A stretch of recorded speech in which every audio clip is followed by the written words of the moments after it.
കൊച്ചിയിൽ ക്രിസ്മസ് ആഘോഷത്തിനിടെ മദ്യപിച്ച വിദ്യാർത്ഥികൾക്ക് ആരോഗ്യ പ്രശ്നം. ഒരാൾ ആശുപത്രിയിൽ ചികിത്സ തേടി. 7 വിദ്യാർത്ഥികൾക്കാണ് ആരോഗ്യ പ്രശ്നം അനുഭവപ്പെട്ടത്.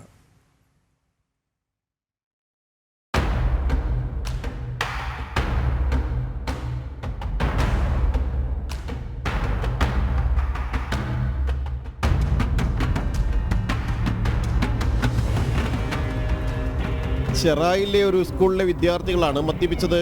കുട്ടികൾക്ക് മദ്യം നൽകിയതാരാണെന്ന് കണ്ടെത്താൻ എക്സൈസ് അന്വേഷണം ആരംഭിച്ചു. സ്കൂളിൽ ഇന്ന് ക്രിസ്മസ് ആഘോഷമായിരുന്നു. ഇതിന്റെ ആഘോഷത്തിനായി നേരത്തെ തന്നെ കുട്ടികൾ മദ്യം വാങ്ങി വെച്ചിരുന്നു. ആഘോഷങ്ങൾ തുടങ്ങുന്നതിന് മുമ്പായി മദ്യപിച്ചു. ആദ്യമായി മദ്യം രുചിച്ച എല്ലാവർക്കും ശാരീരിക അസ്വാസ്ഥ്യമുണ്ടായി. ഇതിൽ ഒരാൾക്ക് ചികിത്സ നൽകേണ്ടി വന്നു. 3-4 ദിവസം മുമ്പാണ് മദ്യം വാങ്ങി സൂക്ഷിച്ചത്. നേരിട്ട് വാങ്ങാനെത്തിയപ്പോൾ കൊടുക്കാത്തതിനെ തുടർന്ന് മറ്റൊരാൾക്ക് 100 രൂപ അധികം നൽകിയാണ് മദ്യം വാങ്ങിച്ചതെന്നും വിവരമുണ്ട്. Excise Njarakkal range inspector Manoj Kumar സിന്റെ നേതൃത്വത്തിൽ വിശദമായ അന്വേഷണം ആരംഭിച്ചിട്ടുണ്ട്. മുനമ്പം പോലീസും സ്ഥലത്തെത്തി. കുട്ടികളായതുകൊണ്ട് തന്നെ ഇവരുടെ തിരിച്ചറിയൽ വിവരങ്ങൾ രഹസ്യമാക്കിയും എന്നാൽ കുട്ടികൾക്ക് മദ്യം നൽകി ലഹരിക്ക് അടിമകളാക്കാൻ ശ്രമിച്ചവരെ കണ്ടെത്താനുമുള്ള വിശദമായ അന്വേഷണമാണ് നടക്കുന്നത്. ഇത് ഒറ്റപ്പെട്ട സംഭവങ്ങളല്ലെന്നും ഇത്തരത്തിൽ വിദ്യാർത്ഥികളെ ലഹരി പദാർത്ഥങ്ങൾക്ക് അടിമകളാക്കാനുള്ള ശ്രമങ്ങൾ നടക്കുന്നുണ്ടെന്നും എക്സൈസ് ചൂണ്ടിക്കാട്ടുന്നു.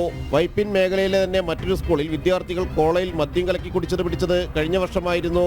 സ്കൂൾ വിദ്യാർത്ഥികൾക്കിടയിൽ ബോധവൽക്കരണ പരിപാടികൾ കാര്യക്ഷമമാക്കിയും അധ്യാപകരുടെ കൂടി സഹായത്തോടെയും ലഹരിക്കെതിരായ പ്രവർത്തനങ്ങൾ തുടരാനാണ് എക്സൈസും പോലീസും ശ്രമിക്കുന്നത്. ജനം, കൊച്ചി.